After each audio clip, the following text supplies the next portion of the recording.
Hey, it's Chris Bowling. Chris Meyer, Brad Johnson here. Hey, Brad. Bottom Line Thursday. Bottom line Thursday. Hi there. I brought something today because last Thank you. week Goodness. Thank you. I showed up with absolutely nothing. It was tough. Because we have nothing. So we were really hoping, Brad, that you had back, something for us this week. back to bringing some stuff to talk about. Well, I'm sure the first thing that you want to talk about is pre-existing condition clauses, isn't Hey, it? it's It January. was top of my list today. How'd you know? Well, Yeah. I got those skills, you know.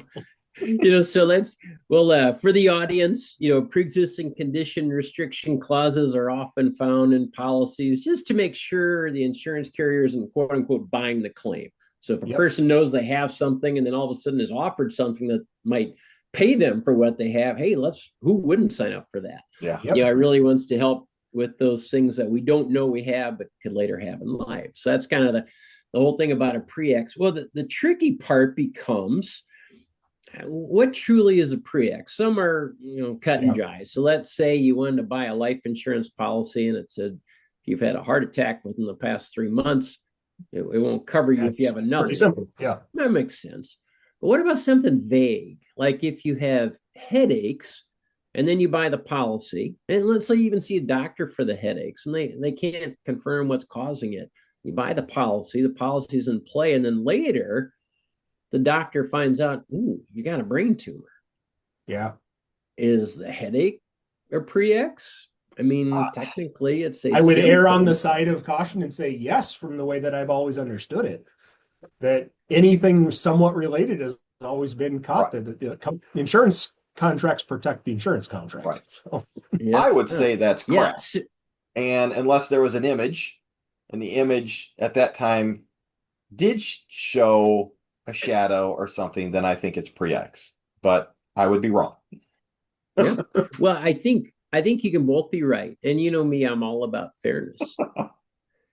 So, and what's interesting, the insurance carrier took the stance that buyer took. Hey, it's a precursor. I'd say you sought treatment on something. Well, the Eighth Circuit, or the 11th Circuit, I should say, not like anyone's counting the circuits, unless you're an electrician. Sorry, that was a bad electrical/lawyer joke going on here. They found that the wording was too vague, and no, you got to be more clear. So just having quote unquote the headache was not enough.